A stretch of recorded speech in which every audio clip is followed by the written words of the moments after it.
A racist and corrupt police officer slapped a black man across the face inside a courtroom, not out of duty, not in response to danger, but out of pure prejudice, rage, and the kind of deep-rooted hate that festers behind a badge worn for the wrong reasons.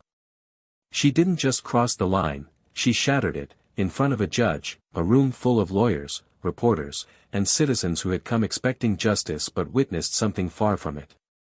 A woman in uniform, fueled by hate, putting her hand across a man's face with full force and not a second of hesitation, because to her, he wasn't human. He was just a target. A threat. A problem to be silenced. She sneered when she did it, as if it gave her satisfaction. As if she'd done it before and never paid for it. Her voice sliced through the silence after the slap, thick with venom. People like you always act like victims. But not today. Not in my courtroom. There was no outburst from him. No retaliation. No scream. Just stillness, his jaw tight, his eyes locked onto hers, his pride stung but far from broken. He stood tall, and in that silence, you could hear the room hold its breath. The kind of silence that drips with disbelief and burns with humiliation. Cameras caught it. Eyewitnesses gasped. The gavel didn't strike. No one moved. Because no one could believe what they had just seen, not in 2025, not inside a federal courthouse. But none of them knew what they were looking at. To them, he was just another black man in America trying to speak the truth in a system built to shut him down. To her, he was just a problem to be handled, a name on a file, a face she didn't expect to push back. And that's where she made the biggest mistake of her life. Because what she didn't know, what not a single soul in that room knew, was that the man she had just humiliated, the man she had assaulted in full public view, was one of the most respected Navy SEALs in United States military history. A ghost in the field. A name whispered with reverence in elite circles. A man who had served, bled, and sacrificed for a country that now stood by, watching him be degraded by the very kind of hate he fought against. But before the truth came out, the pain had to be endured. This wasn't just a slap. This was the weight of centuries crashing down again, inside a system that promised equality and delivered silence. He had been called to testify in a case that had already begun to unravel, a case of police brutality, where an unarmed black teenager had ended up paralyzed after a routine stop. The cop responsible was close to retirement, protected by years of silence, and known for using excessive force on black suspects. But this man, this witness, had dared to speak against it. Not as a victim. As a witness. Calm. Poised. Professional. He was brought in not because of what he looked like, but because of what he saw, and because he was brave enough to tell the truth. But some people can't stand the truth, especially when it threatens the lie they've built their careers on. And the officer who slapped him? She wasn't even supposed to speak during that hearing. She wasn't part of the defense. She was there as a presence, one of those faces in the back that glares, intimidates, and makes sure no one steps out of line. But when he started to speak, when he recounted the events, when he said, this was not a justified takedown. This was aggression. This was hate, she snapped. She stood up. Walked straight down the aisle. The judge told her to return to her seat. She didn't listen. The bailiff moved toward her, hesitated. She got close. Close enough to stare him in the eyes. And then it came, the slap. Loud. Sharp. Disgusting. He stumbled just slightly, more from the shock than the pain. Her voice followed. You think you're some kind of hero? This country owes you nothing. We're tired of your kind playing the victim. He didn't say a word. But everyone else did. Chaos erupted. The courtroom went from quiet to screaming in seconds. Reporters jumped to their feet. The judge slammed the gavel again and again. Lawyers stood, shouting. The bailiff grabbed her. She fought back. Even as she was being pulled away, she screamed, he's nothing. Just another thug in a suit. But the judge didn't look at her. He was staring at the man. Something in his eyes shifted. Recognition. It was faint at first, like a memory clawing its way to the surface. Then his mouth opened slowly, and he spoke not as a judge, but as a man whose life had been saved a long time ago by someone unexpected. "Wait," he said, his voice trembling, "I know you." The room fell silent again. Not the kind of silence that follows violence, but the kind that comes before a revelation. Because what she didn't know, what no one in that courtroom knew, was that years ago, in a desert overseas, that same black man had pulled an unconscious Marine officer out of a burning Humvee under sniper fire. Carried him across a battlefield. Saved his life. That Marine. He was now the presiding judge of this case. And that man she slapped. He was more than just a Navy SEAL. He was the Navy SEAL. The one who never asked for thanks. The one who disappeared back into the shadows after every mission. The one who had never, until today, stepped into the light. And now? Now everyone was watching. The courtroom was no longer a place of judgment, it had become a stage for truth. For consequences. For the collapse of a lie built on silence and power. Because in the next few hours, the truth would pour out. His record. His service. The missions he had completed. The honors he had rejected quietly, humbly. The times he'd been stopped by police in his own neighborhood, walking his dog, holding groceries, and never said a word. Until now. This time, silence would not save anyone. That slap echoed far beyond that courtroom. It sparked an investigation. It cracked open internal files. It forced departments to look inward. It forced her to face something she had never faced before, real accountability. But how far would the consequences go? What would the judge do, now that he knew who the man in front of him truly was? What would the world say, once they saw the footage? And more importantly, what would he do now that the whole country was watching? Stay with us until the end, because what happens next, no one saw coming. To every black viewer watching this, you matter. Your life, your dignity, and your truth matter. Here on Plow of Twist, we stand firmly against racism in all its forms, whether subtle or violent, personal or systemic. This channel is a space of respect, justice, and powerful stories that uplift voices that deserve to be heard. If you believe in stories that expose injustice and celebrate strength, subscribe now and be part of this movement with us. Now, let's get into this one. We hope you enjoy the story. It was a gray Thursday morning in Richmond, Virginia, one of those days when the air feels thick with something unspoken, like tension hiding beneath routine. The courthouse, a massive, aging structure of limestone and glass, stood as a symbol of justice in the city, but for many, especially for people like Marcus Deshawn Carter, it had often meant something entirely different. Marcus, 38 years old, walked up its stone steps wearing a clean navy blue button-up shirt tucked into khaki pants, his posture straight, his face calm, but his eyes carrying the kind of weight that doesn't come from age, it comes from years of being forced to prove your worth in rooms that weren't built for you. To the passers-by, he might have looked like any other citizen reporting for jury duty or maybe testifying in a civil case. No one would have guessed what his resume held.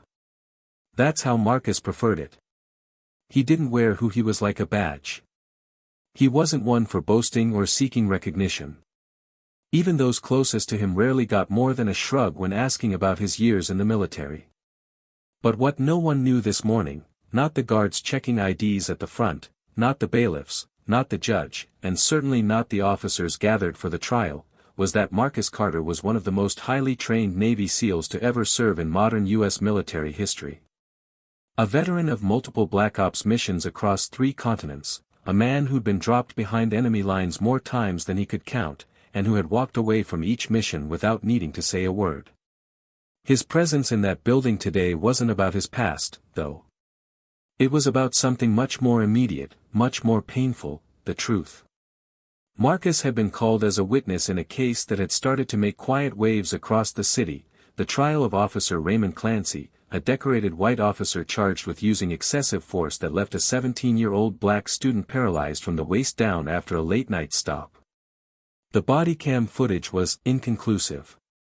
The department claimed the teen had resisted. The media was divided. But Marcus had been there, not by accident, not as a bystander, but because he had been mentoring the boy through a local youth program. He had been 2 blocks away when it happened and arrived at the scene while the boy was still conscious, still gasping for air, still begging to be able to move his legs. He wasn't supposed to testify. Initially, the prosecution had decided not to call him. Maybe they thought he was too composed. Maybe they didn't want a witness who could outthink both attorneys combined. But something changed. At the last minute, Marcus got the call. They wanted him in court. They wanted his voice. What Marcus didn't know, though, was that the court wasn't just filled with lawyers, jurors, and journalists that morning. In the back, watching everything from the shadows of the oak-paneled room, sat Officer Karen Whitmore, tall, sharp-jawed, with platinum blonde hair pulled tightly into a bun. Her reputation was a whispered warning across precincts. Outwardly respected, known for her record-breaking arrests and no-nonsense attitude, Whitmore had climbed the ranks with speed. But within communities of color, her name carried a very different weight. She had been named in more than a dozen citizen complaints for verbal abuse, unnecessary force, and racially charged language, yet had never been punished. Internal affairs had cleared her every time. She knew how to play the system, how to speak just enough like a professional while letting her real self shine through behind closed doors, in alleyways, in handcuffs cinched too tight. Marcus recognized her the moment he entered the courtroom. She was leaning against the back wall, arms folded, eyes like steel, watching him like a hawk. He didn't flinch. He just walked to the front and sat down quietly, waiting for his name to be called. Around him, the courtroom bustled. Lawyers flipped pages, jurors adjusted in their chairs, and the judge, a stern-faced man in his 60s, prepared his bench. But underneath all that movement, there was something brewing. A current. A charge in the air that Marcus had felt many times before, just not in civilian clothing. Outside of that courtroom, Marcus Carter lived alone in a modest house near Monroe Park. He volunteered at a local community center 3 times a week, teaching discipline and self-defense to young black boys who, like he once had, felt surrounded by invisible walls. He never told them about his past. He didn't want them idolizing war. He wanted them to value peace, to protect their minds before their bodies. He shopped at the same grocery store every week, nodded to the same neighbors, walked the same routes. Quiet. Reliable. Unseen. But not today. When the clerk finally called his name, the room quieted slightly. Marcus stood, buttoned the single cuff of his shirt he always left loose, an old habit from the field, and approached the witness stand.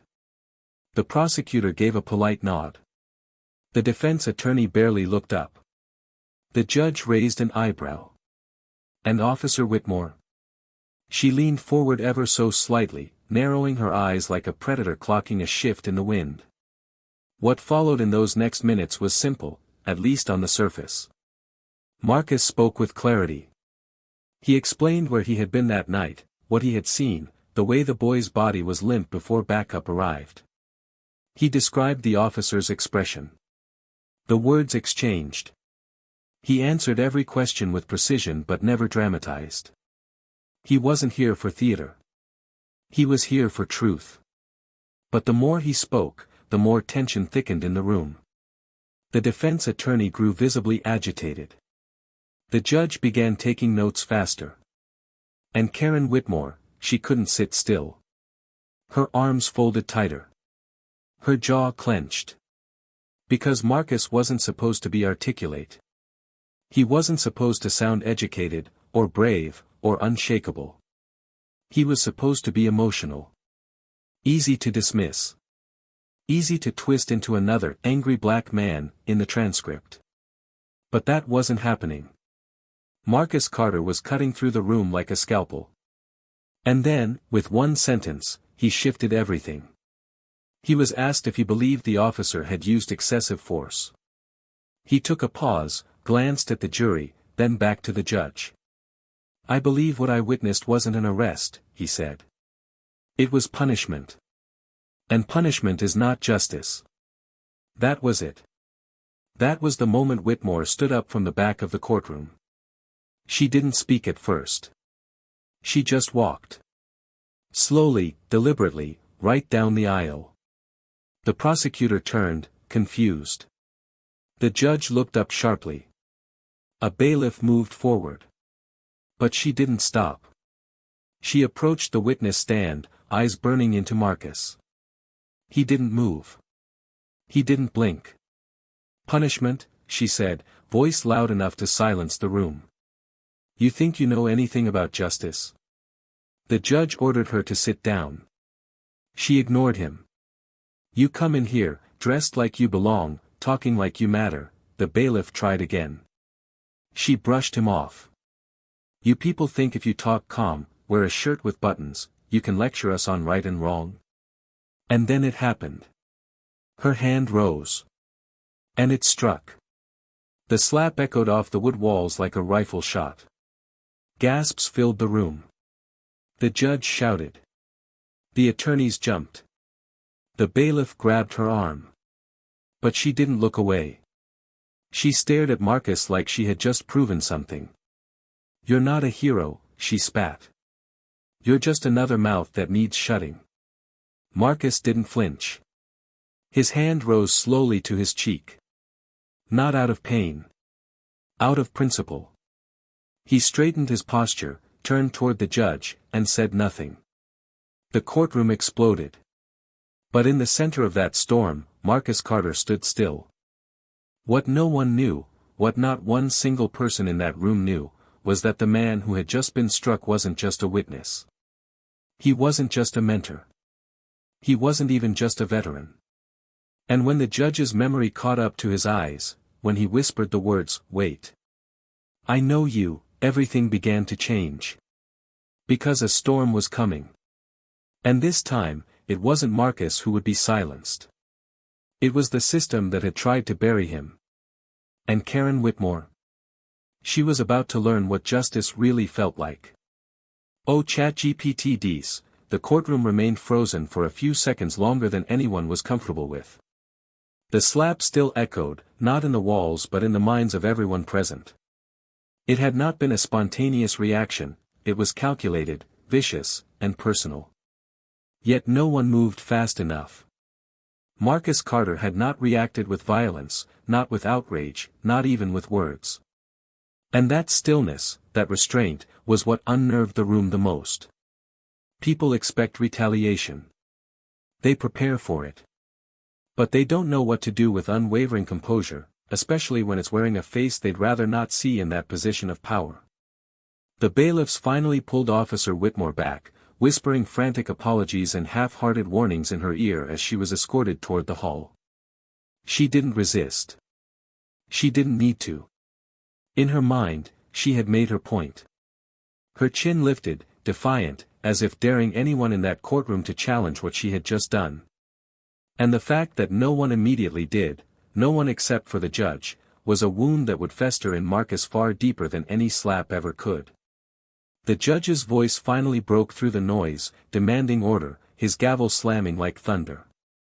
He ordered a recess, demanded that Officer Whitmore be detained for questioning, and instructed that the courtroom be cleared immediately. Cameras were shut off. The press was ushered out. But Marcus remained sitting at the stand. He didn't move. His fingers tapped rhythmically against the armrest of the witness chair, a barely perceptible beat, like a soldier counting seconds under pressure. He didn't look at anyone. Not the lawyers. Not the spectators. Not the officers gathering at the sides. He stared at the floor, not in shame, but in calculation. In the hallway outside, the tension hadn't left, it had simply multiplied. Conversation sparked in every corner. Reporters were already typing up headlines. The DA's assistant spoke rapidly into a phone. The defense team huddled in silence, clearly blindsided. And still, no one approached Marcus. It was as if they didn't know how. Or worse, they didn't want to. It was Assistant District Attorney Natalie Ruiz who finally walked over to him in the quiet of the witness room. She was a sharp woman, Puerto Rican, early 30s, with dark, intelligent eyes and a no-nonsense demeanor. She'd read Marcus's file before the trial. She knew who he was, or at least, thought she did. But now, as she stood in front of him, something inside her felt uneasy. She cleared her throat, breaking the silence between them. She told him she was sorry, that what happened was inexcusable. She said the department was launching an internal investigation and that Officer Whitmore would be placed on administrative leave, possibly facing charges. Her words were professional. Legal. Detached. But Marcus looked up and said quietly, "She's not the problem. She's just the symptom." Natalie paused.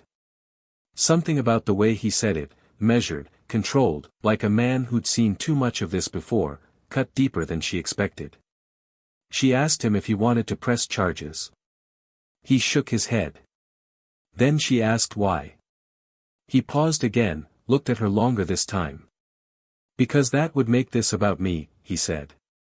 And it never was. It's about the system that let her think she could do it. In a courtroom. With cameras. Without fear. Natalie had no response. Because he was right.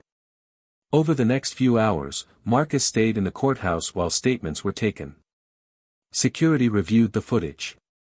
The chief of police arrived, followed by a public relations team from the mayor's office.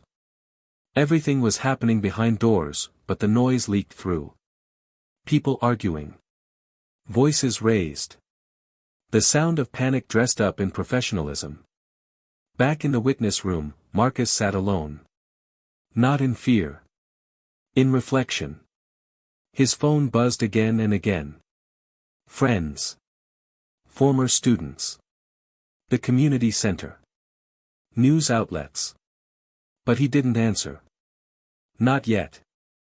Not until he knew what this was going to become. And in that stillness, his mind went back, not to the moment she hit him, but to every moment before that when he'd chosen silence over confrontation. How many times had he swallowed rage? How many times had he let the uniform speak for him? And now, stripped of that uniform, just a civilian in a courtroom, he realized something brutal: sometimes, silence only feeds the beast.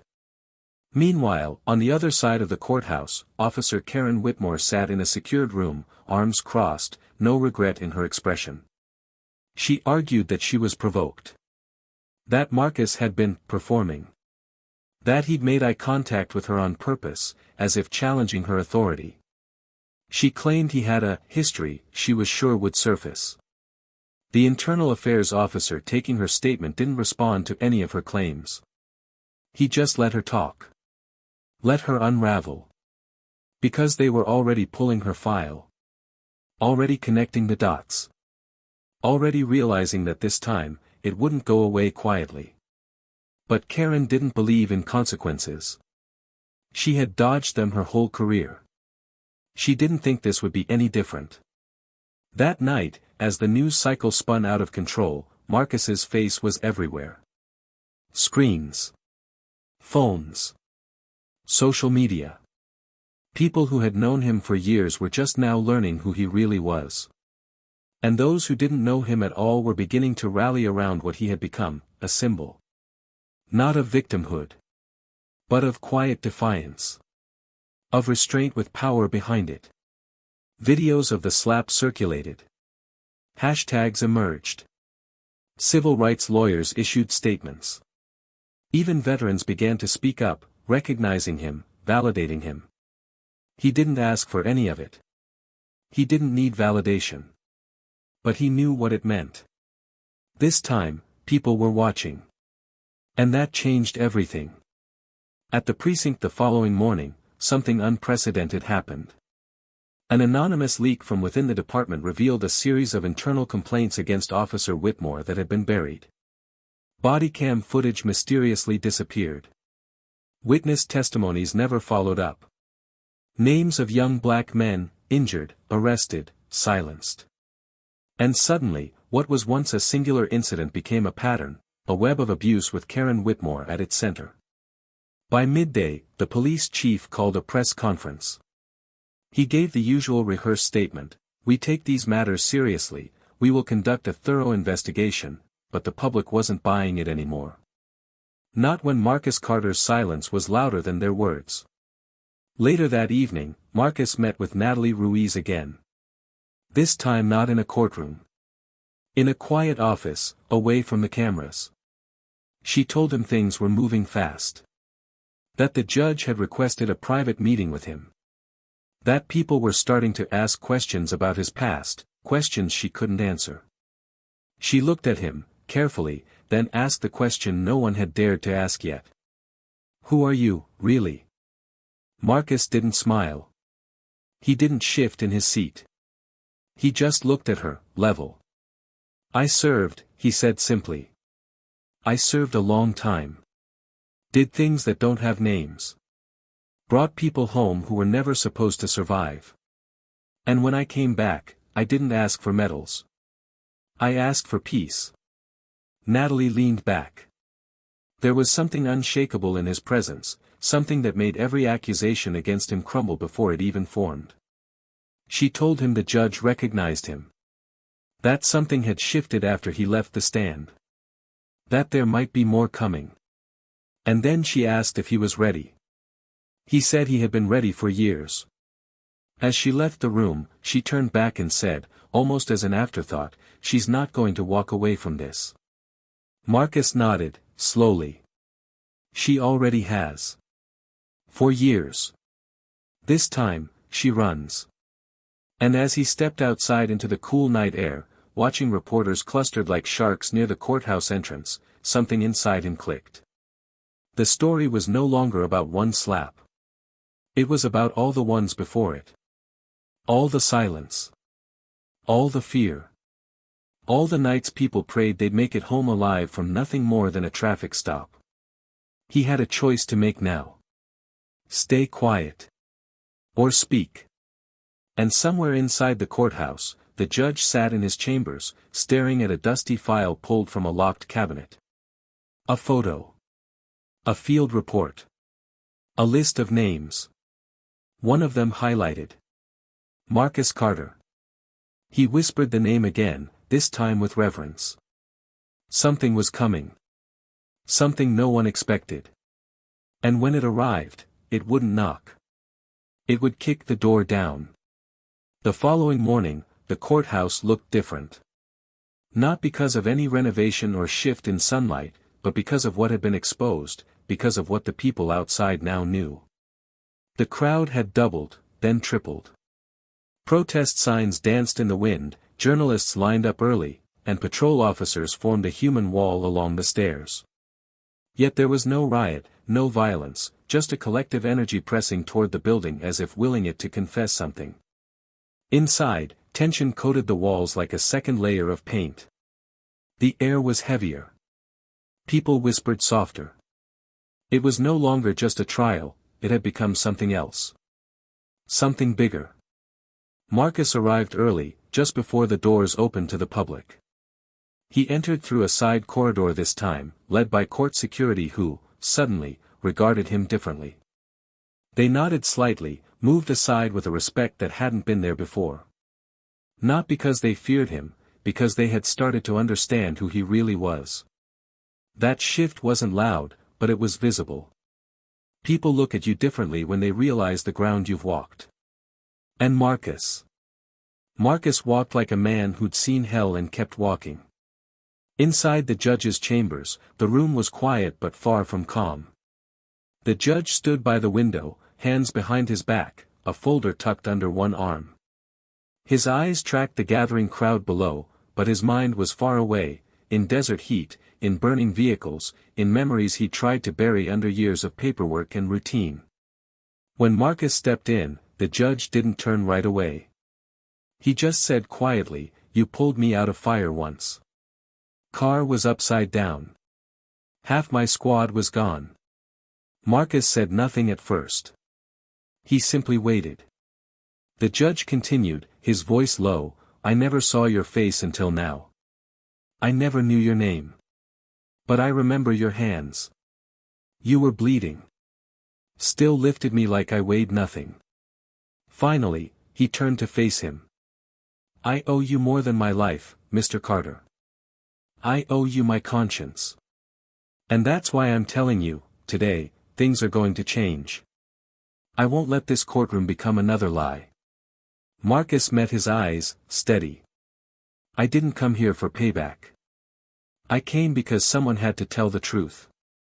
"And you did," the judge replied, nodding. "But now it's time the system hears it from someone wearing the robe." Court resumed. The room filled quickly, attorneys, jury, press, and in the gallery, more civilians than seats could handle. Karen Whitmore sat near the defense table, still in uniform but clearly under watch. Her jaw was tight, eyes scanning the room with calculation, not fear. She wasn't someone who panicked. She was someone who believed she'd always land on her feet. Today, that belief was starting to crack. The judge entered and called the court to order. His voice was firm, unwavering, but carried something new, a personal weight. As he settled in, he addressed the courtroom in a tone more human than judicial. "There has been a serious breach of conduct in this courtroom. And after reviewing the facts, the footage, and multiple testimonies, I am now compelled to make a statement that goes beyond legal process." He paused, his eyes locking on Karen Whitmore. "This court has received extensive documentation revealing a pattern of behavior, systemic failures, and intentional obstruction of justice connected to Officer Whitmore." The defense attorney tried to interject, but the judge cut him off with one sharp look. "This is not hearsay. This is a documented, detailed account from multiple sources, including internal affairs records that were suppressed, civilian complaints that were left unanswered, and disciplinary actions that were never enforced. All tied to this officer." The silence in the courtroom was absolute. Karen stiffened, her fingers digging into the edge of the table. "I'm issuing a motion to suspend Officer Whitmore from all duties effective immediately. Furthermore, I'm ordering a federal investigation into the conduct of the officers listed in these reports, because it's time we stop letting power shield people from consequences." The crowd murmured, an audible ripple of disbelief and approval. Cameras clicked. The prosecutor's team exchanged glances. But it was Marcus's stillness that stood out. He didn't flinch. He didn't smile. He just watched. The judge turned toward him, then addressed the entire room again. "And there is one more thing." He reached down, lifted a folder, and held it in the air. "This file was sealed under federal order. Inside is the service record of Marcus Carter. For those who don't know, he served 14 years in the United States Navy as part of SEAL team operations. His missions were confidential. His acts of service classified. But today, with his permission, I am declassifying one page." He opened it, handed it to the clerk, who placed it on the evidence projector. A grainy photo appeared on the courtroom screen, Marcus, younger, dust-covered, standing beside a group of rescued hostages in a jungle clearing. No helmet. Eyes focused. A man who had just saved lives and asked for nothing in return. The judge's voice broke through again, this time softer. "He didn't come here to speak of this. He never used it as leverage. But I believe the people have a right to know who they just witnessed being assaulted on this stand." Gasps erupted. The jurors stared. The room shifted, what was once ambiguity became clarity. The man who had been dismissed as just another witness, just another black man with an opinion, was now seen for what he had always been, a protector, a patriot, a force of discipline and restraint in the face of humiliation. Karen's face hardened, but her hands trembled now. The judge leaned forward. "Officer Whitmore, do you have anything to say for yourself before I authorize your removal from this courtroom? Karen stood slowly. Her voice came, but it was thinner than before. This is a setup. He knew what he was doing. He came in here to provoke me. The judge responded quickly, he came here to testify. You approached him. You violated courtroom protocol. You struck a decorated serviceman in a court of law. And now the truth is staring back at you, and you still can't own it. Karen's voice rose, desperate now. You don't know what it's like. Every day, walking into neighborhoods that hate you. Having to make split-second decisions. We do what we have to do to survive. Marcus stood for the first time since the judge had started speaking. He didn't raise his voice. He didn't point fingers. But when he spoke, the entire courtroom leaned in. You think you're the only one who's had to survive? He asked. I've walked into cities where the air was poison and the ground was fire. I've seen people die in front of me and couldn't save them. But I didn't come back here to treat my neighbors like enemies. I didn't sign up to fight wars at home. Karen opened her mouth, then closed it. The judge signaled the bailiffs. Officer Karen Whitmore, you are hereby suspended from all duties. You will be detained for further questioning and federal review. This court is adjourned. As she was escorted out, the cameras caught her face, confusion, fear, disbelief. Because for the first time, she was being held accountable not in whispers, but in public. Outside, the crowd erupted, not in chaos, but in a collective release. Marcus exited through the front this time, not the side. People clapped. Some cried. Young men nodded at him like they were seeing someone they'd only heard about in stories. And in the chaos, Natalie Ruiz walked beside him. You know they're going to dig everything up now. You've become the face of something. Marcus looked ahead. I'm not a symbol, he said. I'm just tired of seeing the wrong people fall through the cracks. She nodded, slowly. Well, she said, today, the cracks weren't big enough to bury the truth. And as they walked toward the steps, toward the crowd that was no longer just watching but standing with him, something deeper stirred in the air. Because this wasn't over. Not by a long shot. The air outside the courthouse was charged with something no camera could capture. It wasn't just noise or movement, it was emotion, raw and unfiltered, radiating from every face in the crowd. Marcus stood at the top of the steps for a long moment, not saying anything, just taking it all in. The chants had started softly, swelling gradually, voices overlapping until a single name began to rise above them all, his. Not as a symbol, not as some mythical figure of justice, but as a man. A man who endured humiliation and didn't break. A man who didn't retaliate with violence. A man who, despite all the reasons to stay silent, had spoken up. And because he had, everything shifted.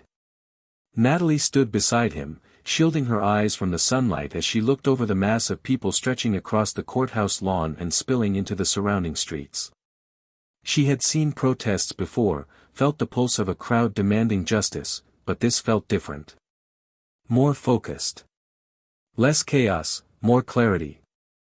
As if the people weren't just reacting to pain, but standing in alignment behind something they could finally name. She turned to Marcus and asked quietly if he wanted to speak. The microphone was his. The world was watching. But he shook his head slowly, eyes never leaving the horizon. I've said enough, he said. Let them speak now. Back inside the courthouse, Karen sat alone in a holding room, hands cuffed loosely in front of her, a small cup of water on the table untouched. Her posture was still rigid, but the cracks had begun to show. Her gaze was no longer sharp. It was scattered, defensive, darting toward the mirrored glass on the wall, as if waiting for someone to tell her this was all some overreaction. She murmured to herself occasionally, fragments of justification stitched together out of fear. She wasn't used to being on this side of the door. The fluorescent lights overhead buzzed steadily, mocking her silence. When the door finally opened, it was Marcus who stepped in, not a detective, not a lawyer, not the judge. Just him. No uniform. No press. No script. Karen tensed immediately. "Why are you here?" she asked, voice low and sharp. Marcus didn't sit down. He stood across the table, calm, composed. "Because you need to see the damage," he replied. "Not the kind in reports or footage. The real kind. The kind that lives in people long after the cameras stop rolling." She scoffed, shifting in her chair. "You got what you wanted. Public sympathy. Headlines. A damn parade. And I'm in cuffs. Congratulations." Marcus leaned forward slightly, his voice still steady. "You think that's what I wanted? You think this is about revenge? About headlines?" She looked away, jaw clenched. "I've spent most of my life doing things I couldn't talk about. Missions no one will ever hear about. And I did them for this country, even when this country refused to see me. I didn't need validation, Karen. I needed justice. For that kid you paralyzed with your partner. For the ones who never made it to court.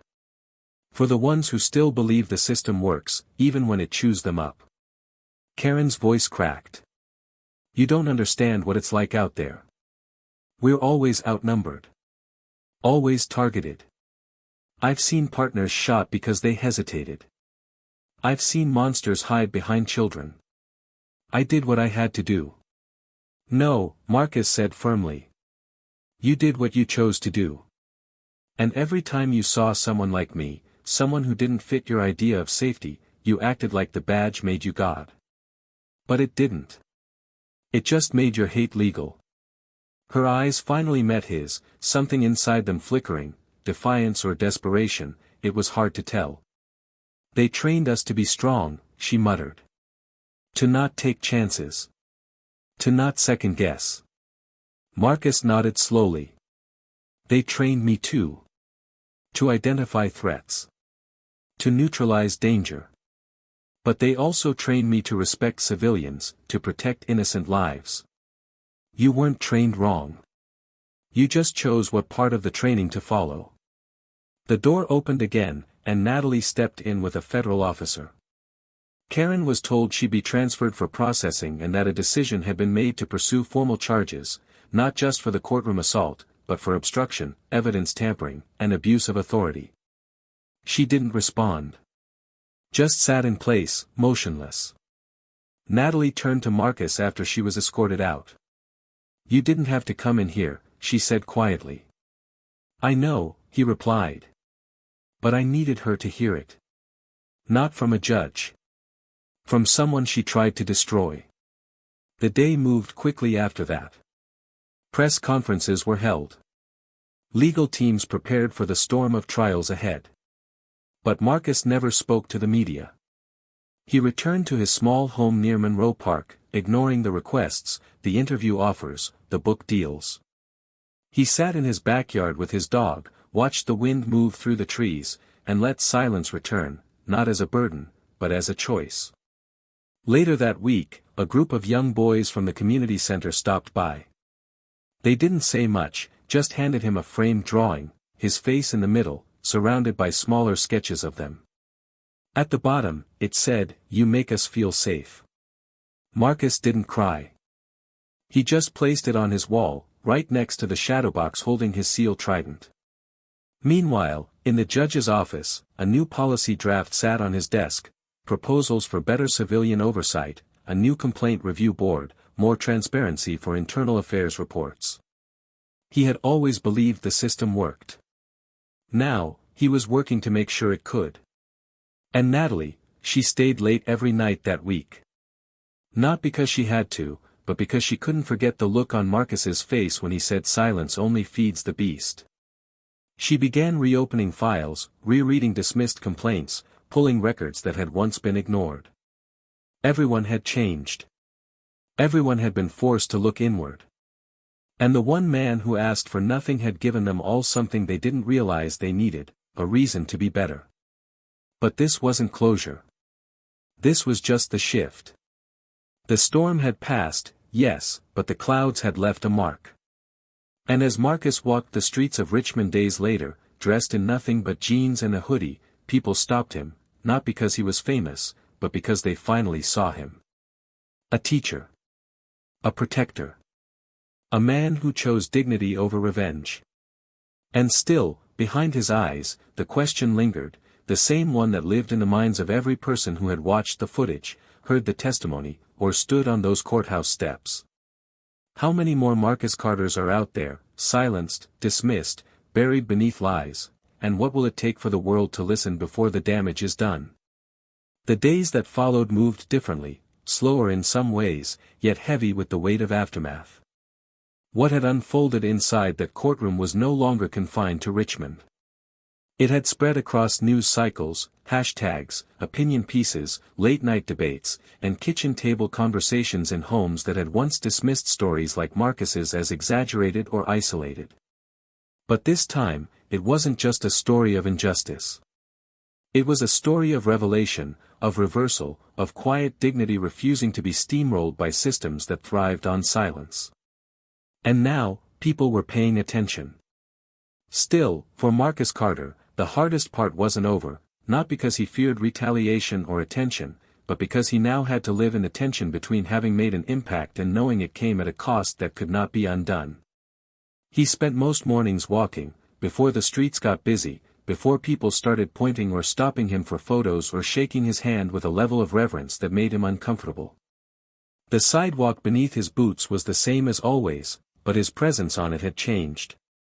In some ways, he no longer blended in, and that disrupted the balance he had lived with for years. He wasn't invisible anymore, and that meant he had to carry something new, expectations.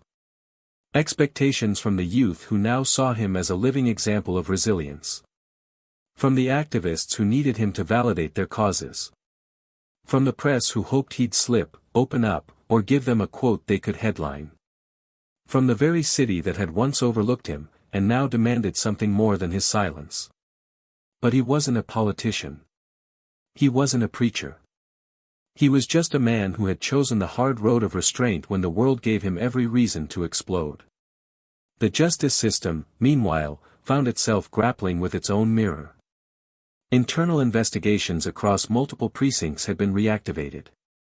Several officers who had once been shielded by the same wall that protected Karen Whitmore were suddenly under review. Civil rights attorneys reopened dismissed cases. Supervisors were subpoenaed. And for the first time in a long time, law enforcement was on the defensive. The momentum had shifted, but not everyone was ready to accept it.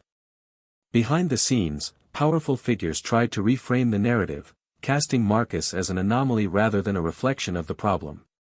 Some conservative voices labeled the movement as anti-police hysteria.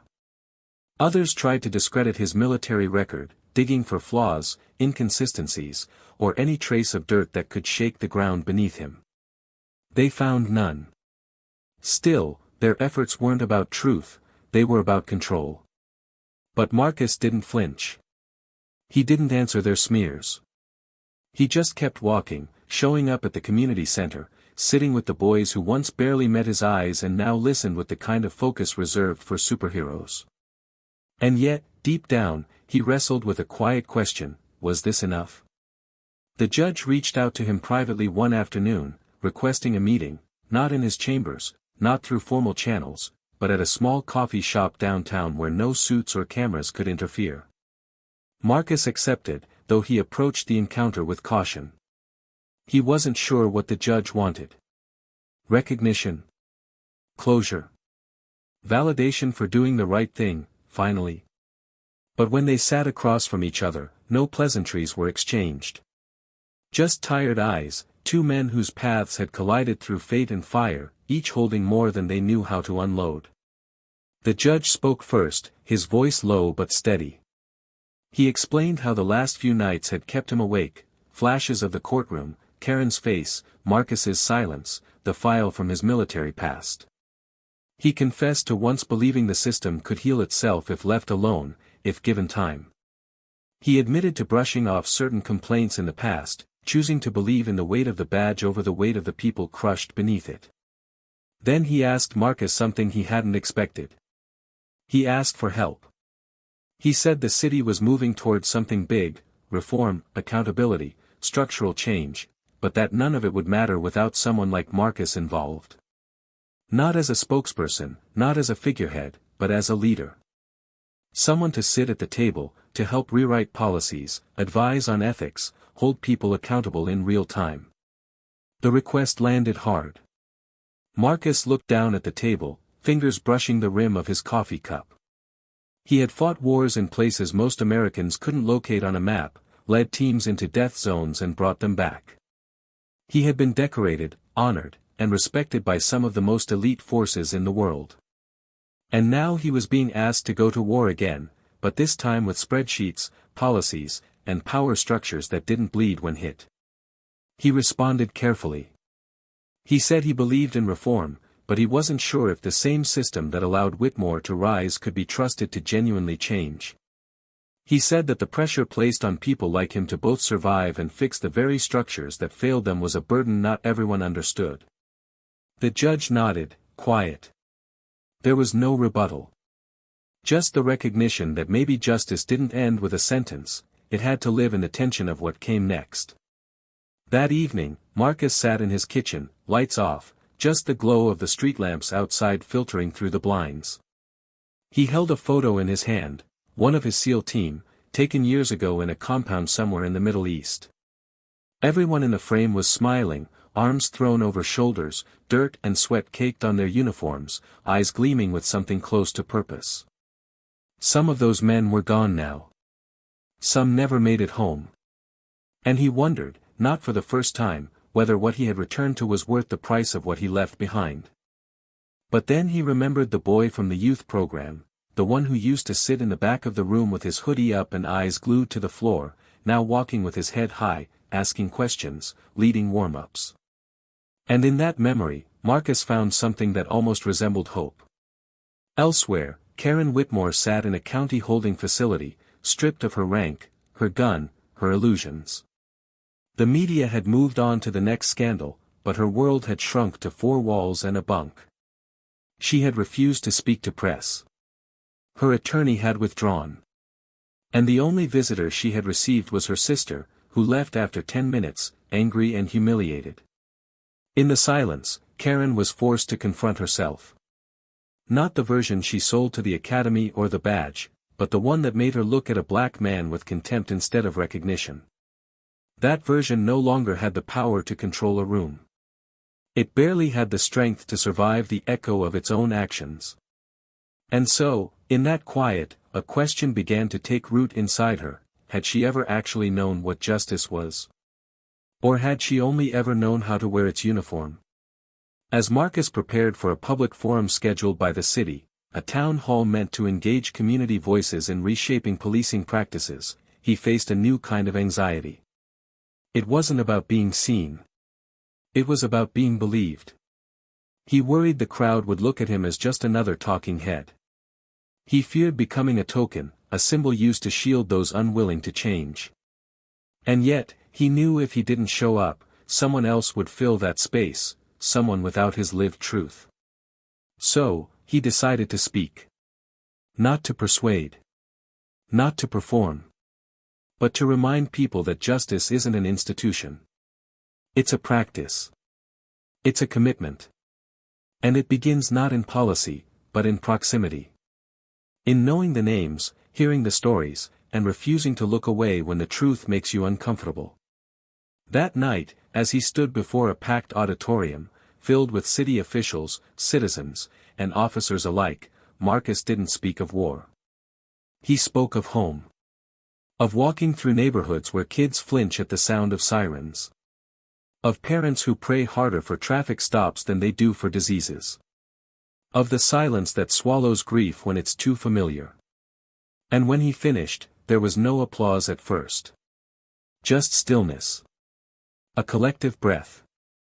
And then, slowly, the sound of hands meeting hands, first scattered, then rising, wave after wave. And in that moment, Marcus knew. The story wasn't over. But it was no longer his alone. The auditorium lights were dimming, but the echoes of the night still lingered in the air. People slowly filtered out, whispering to each other, some in awe, some still uncertain, all of them visibly moved by what they had just witnessed. Marcus remained on the stage for a few moments after the last words had left his mouth. He wasn't waiting for applause or validation, he was just trying to steady himself. Speaking in combat zones never shook him the way speaking to civilians did. Out there, you either survived or you didn't. There were no expectations of emotional clarity, no eyes watching you for signs of doubt. But here, in front of people who lived in fear and mistrust every single day, words weren't just words, they were promises. And he knew how dangerous it could be to promise anything that the system had failed to deliver for generations. As he stepped down from the stage, Natalie met him at the bottom of the stairs. Her expression was unreadable, eyes flicking between him and the people still watching from the edges of the room. She walked beside him in silence for a while, until they reached the hallway backstage. There, under fluorescent lights that buzzed too loud and cast a sickly tone across the tiled floor, she finally spoke. She told him she'd never seen a room shift like that before. That she had felt something in her chest tighten when he spoke about sirens making children duck, about parents choosing between hope and realism every time their sons left the house. She admitted that for years she had operated within the boundaries of the law without ever really seeing the lives trapped beneath it. Marcus listened without interruption, and when she finished, he said only this: change doesn't start when people agree with you, it starts when they can no longer pretend not to see you. Outside, the city looked the same. Buildings still stood. Traffic still hummed. But something beneath the surface had shifted. People approached Marcus differently now. Some cautiously, afraid of projecting assumptions. Others with open admiration.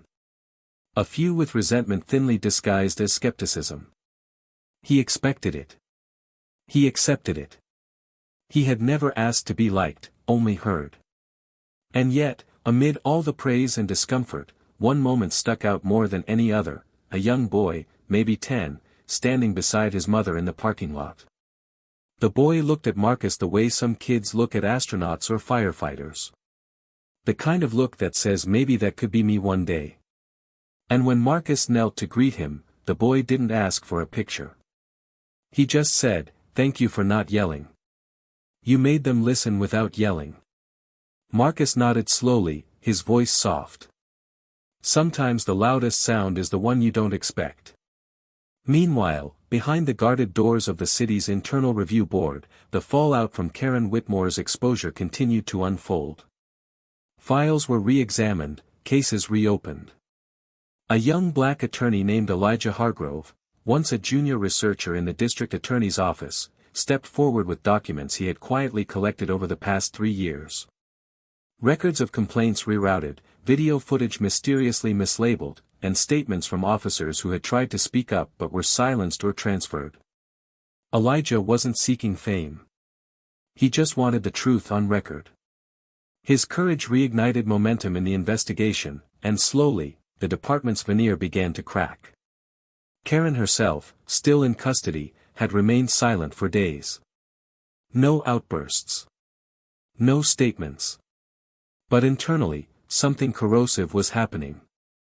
In isolation, stripped of uniform and rank, she was forced to face the gravity of what she had become. Not the myth she built in her mind about being a warrior against chaos, but the reality, of being feared for the wrong reasons, of harming those she was sworn to protect, of using fear as a tool because she mistook authority for righteousness. In a conversation with her court-appointed counselor, her voice trembled for the first time. She confessed that the uniform made her feel like someone. That before the academy, she had always felt invisible, inadequate. That power made her feel worthy. And when the counselor gently asked her why she thought she needed to hurt others to feel that way, Karen didn't have an answer. Only silence.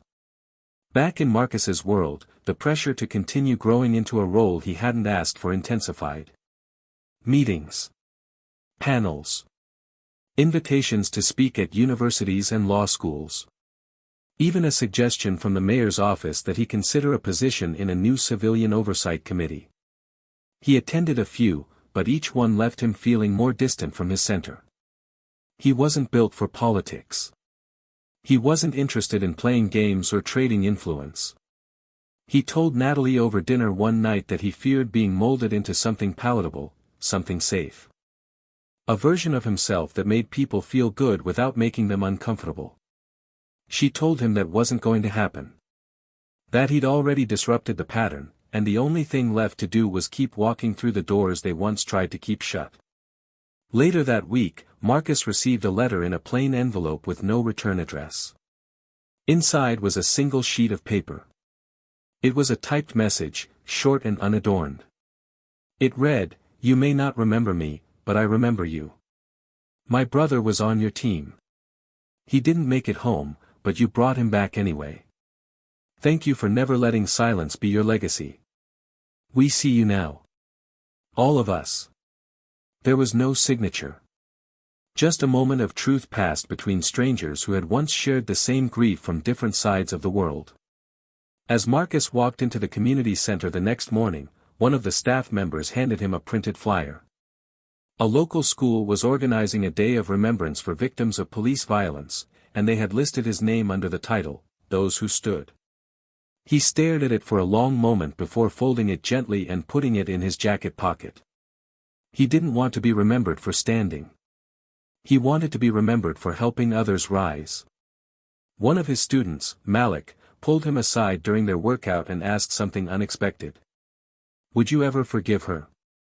Marcus hesitated. The question came too fast, too direct. But Malik wasn't looking for a polished answer. He was asking as a boy who lived in a world where forgiveness was often demanded from the harmed instead of the ones who caused the harm. Marcus sat down beside him, breathing heavily from the drills, and said, "Forgiveness isn't about her. It's about not letting what she did live inside me forever. I don't know if I'm there yet. But I'm trying." Malik nodded slowly, processing every word like it was gospel. Because in that moment, it was. In the weeks that followed, Karen's charges moved forward. The trial was scheduled, and while the public anticipation was loud, Marcus made no statements. He wouldn't testify again. He had already said what needed to be said.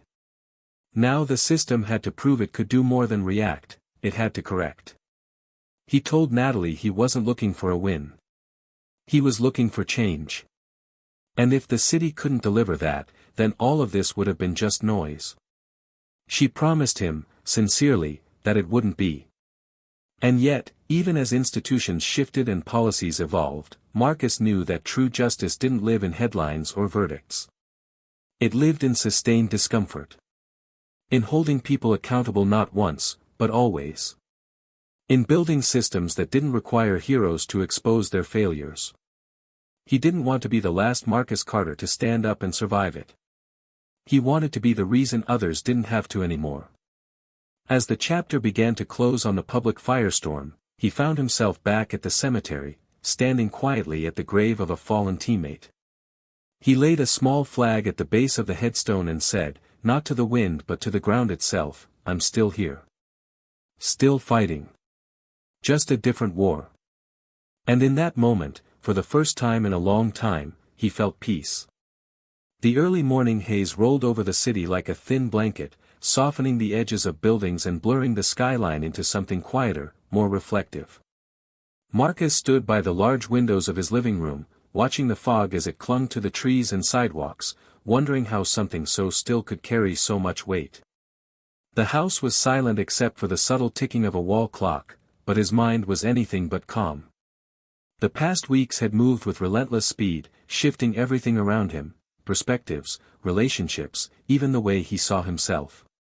He had stepped into the fire to protect the truth, and now that the smoke was beginning to settle, he found himself asking what came next. Not just for the city or the system, but for the man who had become its unexpected mirror. The doorbell rang softly, a sound that didn't startle him but did pull him out of his thoughts. He opened the door to find Elijah Hargrove standing there, a folder tucked under one arm and a worn expression on his face.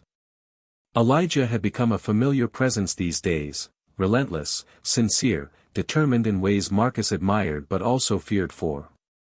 Marcus waved him inside without a word, and they settled at the kitchen table, the same table where Marcus had written letters to families of fallen comrades, where he had sat in silence with his thoughts after deployments, where he now met with city attorneys and activists as if it had always been a space for strategy. Elijah wasted no time. He opened the folder and laid out several documents, testimonies, policy drafts, even proposals for funding reallocation within the police department. His voice was steady but carried a sense of urgency as he explained how the upcoming city council vote could cement permanent oversight regulations, how Marcus's voice, his presence, could influence the decision. Marcus listened carefully, his brow furrowed, fingers tracing the edge of one document. Then he asked, quietly, what happens after the vote? When the cameras are gone? When the people lose interest? When the next tragedy shifts the spotlight? Elijah looked up, and for the first time, the confidence in his eyes flickered. Then we keep fighting, he said. Not because people are watching, but because people are counting on us, even if they never say it. Marcus nodded slowly, letting the words settle in the room like dust. Later that afternoon, he met with Natalie in her office. It was a modest space, more books than awards, more folders than plaques. She poured 2 cups of coffee and leaned against her desk as they talked. The conversation was less about strategy and more about weight, the weight they both carried now that the facade of the system had been cracked wide open. Natalie confessed that she had never expected this path. That she had believed in reform from within until she realized how much of the structure was built on silence. Marcus shared how he had stopped believing a long time ago, not out of bitterness, but survival. The two of them, different in background and experience, now stood at the same intersection of responsibility and reckoning. Natalie asked him if he regretted stepping forward. Marcus didn't answer immediately. Instead, he recounted a memory, his first deployment, the fear in his chest as they were dropped into hostile territory, the way his body moved despite the fear because others were counting on him. This wasn't that different, he said. Except here, the bullets are quieter. They come in policies. In looks. In dismissal. But they still hit. And they still leave wounds. She swallowed hard, her voice barely above a whisper. And still, you stood up. Marcus looked at her, eyes tired but unyielding. Because if I didn't, who would? As the city council vote approached, the tension in the air thickened. Protests remained peaceful but intense. Community leaders called for unity, while opponents of the reform stirred fear about rising crime and handcuffing the police. Marcus stayed mostly out of the public eye, but his name was invoked in every debate, his image plastered across flyers and news segments. Some accused him of dividing the city. Others hailed him as a man of courage. But through it all, he remained focused, not on perception, but on purpose. He met quietly with council members, shared his story not with dramatic flair but with a clarity that cut through the noise. He reminded them that accountability wasn't an attack, it was a promise. One evening, as he walked through Monroe Park on his way home, he was stopped by a familiar face, Jalen, one of his oldest students from the center. Jalen was taller now, more composed, the kind of young man you could see stepping into a role of leadership if the world allowed him to grow without crushing his spirit. He asked Marcus if he was scared. Not of violence, but of failure. Of trying so hard to change things and watching it not matter in the end. Marcus smiled gently, motioned for them to sit on a nearby bench. He said, I'm not afraid of failure. I'm afraid of becoming too tired to try again. That's when they win. Jalen nodded, absorbing the words like water. So we just keep going, he asked. Marcus put a hand on his shoulder. We keep going until we can stop looking over our shoulders. Until you and everyone like you can grow up with peace being the norm, not the exception. Across the city, Karen Whitmore's trial was being prepared. Her legal team was slim now, her public defenders overworked and underpaid. The list of charges was long, assault, obstruction, misconduct. But beneath the legal language was something more profound, a reckoning. The court wasn't just going to decide her fate. It was going to decide whether her behavior was an individual failure or a symptom of a diseased system. Karen, meanwhile, had grown quiet. The fire that once fueled her arrogance had dimmed into something colder, less certain. In interviews with her psychologist, she spoke of being raised on fear, fear of losing control, fear of being irrelevant, fear of people who didn't look like her taking what she thought she deserved. These sessions weren't about excuses. They were about unearthing the roots of something ugly. And even she, slowly, began to admit that her hate hadn't come from nowhere, it had been taught, fed, rewarded. On the eve of the council vote, Marcus received an invitation he hadn't expected. One of the council members, a woman named Marcia, known for her centrist views and caution, wanted to meet with him privately. They met in her office late in the evening. She was candid. Said she was torn. She had constituents afraid of change, officers lobbying her hard, but she also had a conscience she couldn't ignore. She asked Marcus to help her understand why she should take the risk. Why this vote mattered more than maintaining order. Marcus didn't speak in hypotheticals. He told her about his students, about the pain he'd seen, about the way his own silence had once protected people like Karen because speaking up always felt too dangerous, too costly. But the cost of silence is higher than we think, he said. And when it's paid in someone else's blood, that cost becomes permanent. Marcia was quiet for a long time after that. Then she said, "You're not like the ones I usually hear from." Marcus nodded. That's the problem. As he walked home that night, the streets felt different again. Not because they had changed, but because he had. He no longer walked with the weight of holding in his truth. He walked with the knowledge that his words had started something, and that no matter what happened next, they couldn't be unheard. And deep down, in the quiet spaces of his spirit, he felt something unfamiliar begin to rise. Not hope exactly. Something steadier. Something earned. He didn't know if the vote would pass. He didn't know if Karen would ever fully understand the harm she had caused. He didn't know if the world would ever be fair. But he knew he had done what many never dared to do. He had stood. And that, he realized, was the beginning of something that might just outlive him. The city council vote passed with a narrow but decisive margin.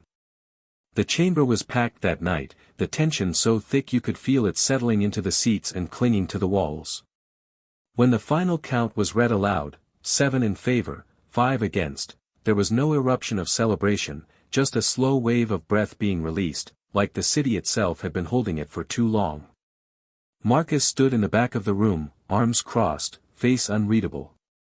He didn't cheer, didn't smile. He just nodded once, slow and deliberate, and stepped outside before anyone could rush him.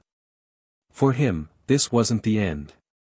It was a line in the sand, a crack in the concrete where something new could grow. Over the weeks that followed, real changes began to take form. The newly approved Civilian Oversight Board was assembled, made up of lawyers, community leaders, educators, even former officers with spotless records. Marcus was offered a chair, but he respectfully declined, suggesting Elijah Hargrove instead. "He sees what's coming before it arrives," he told the mayor in a private meeting, "and he's not afraid to call it what it is." Elijah stepped into the role with a fierce clarity, and under his guidance, the board didn't just meet, they acted. Officers with multiple complaints were pulled off the streets and placed under review. Departments were forced to publish quarterly transparency reports. Community forums were scheduled quarterly and made mandatory for high-ranking officials. It was just the beginning, but it was real. Karen Whitmore's trial began soon after. She entered the courtroom in plain clothes, hair down, no longer the unshakable symbol of law enforcement. Her legal team attempted to paint her as a scapegoat, a product of a flawed system, but the evidence was overwhelming. The pattern of misconduct, the buried complaints, the assault caught on camera, it all painted a picture too vivid to deny. But what truly sealed the case wasn't the paperwork or the expert testimony. It was a single statement she made during cross-examination when she was asked if she regretted her actions. Her voice cracked as she answered, "I don't know if I regret what I did, but I regret who I became to do it." The courtroom didn't react with applause or gasps. It just sank into that silence only truth can create. Karen was sentenced to 6 years, with eligibility for parole in 4, and mandated psychological rehabilitation. It wasn't the kind of justice that everyone agreed on, but it was a start, a rare moment of accountability, and for some, that was more than they expected. As for Natalie Ruiz, her trajectory shifted entirely. She resigned from the district attorney's office 2 months later and joined a non-profit legal defense organization focused on wrongful convictions and civil rights. She said the trial with Marcus had changed her, that she couldn't return to business as usual. Her departure sparked internal dialogue within the office and pushed others to confront the role they played in systemic neglect. She kept in contact with Marcus, occasionally sending him updates on the cases she worked, each note a reminder that change didn't always require a crowd, sometimes it just needed one person to say, "I won't do this anymore." And Marcus, he didn't return to anonymity, but he did return to peace. He kept his life simple: early morning walks, afternoons at the community center, dinners at the same corner diner where the waitress now knew his order by heart. The city continued to buzz around him, but he stayed grounded, never chasing the spotlight, never leveraging his name for gain. He poured himself into mentoring, building leadership programs for youth, focusing especially on the ones who had already been written off by their schools or labeled by their neighborhoods. He taught them discipline, not in combat, but in character. How to walk into a room and be heard without shouting. How to carry pain without letting it define them. He became a quiet presence, the kind that doesn't demand attention, but commands respect. One day, Malik, the same boy who once asked if he'd ever forgive Karen, stood beside him after a long training session and said he was thinking about applying to the police academy. Marcus didn't react with surprise or hesitation. He simply placed a hand on the boy's shoulder and said, "Then you go in with your eyes open. And make sure the door stays open behind you." Malik nodded, not just as a student but as someone who understood the responsibility that came with breaking a cycle. It was a full-circle moment, not the end of a story, but the beginning of another. On the anniversary of the trial, the city held a small ceremony, not to celebrate, but to acknowledge. A plaque was unveiled at the courthouse commemorating a year of transformation. Marcus was asked to speak. He kept his remarks brief. He said change doesn't come from punishment, it comes from accountability. And that accountability starts the moment someone says, "No more," and means it. He stepped off the podium to a standing ovation, but his eyes scanned the crowd for something deeper: hope. And he saw it. Not in every face, not in overwhelming numbers, but in enough of them to know the tide had turned. This story wasn't about one man taking on a broken system. It wasn't about revenge or redemption. It was about what happens when truth is no longer optional. When dignity refuses to be silenced. When courage looks like standing still in the face of disrespect and saying, "I'm still here." Marcus didn't win a war. He exposed one. And because of that, others could now fight with their eyes open, with the backing of those who had been waiting for someone, anyone, to go first. And now to you, the one listening to this story. Ask yourself, how many times have we seen injustice unfold in front of us and said nothing? How often do we wait for someone else to speak before we find our own voice? Marcus Carter didn't choose to be a symbol. But he chose to show up. Not because he wanted to be a hero, but because he knew that silence only protects the wrong people. This story reminds us that dignity is not something granted by institutions, it is something we must protect ourselves, together. If you felt something in this story, anger, pride, sadness, inspiration, don't just sit with it. Let it move you. Let it challenge the way you see the world. Let it push you to be better than you were yesterday. Now, if this story meant something to you, if it opened your eyes or made you feel less alone, we ask that you share it. Leave a comment and tell us what part stayed with you. What made you pause? What made you reflect? Your voice matters. And your perspective could be the one someone else needs to hear today. And before you go, don't forget to subscribe to Tales of Twist. This is where stories like these are honored. Stories that shake, awaken, and remind us all that real change begins with the courage to listen, and the strength to stand.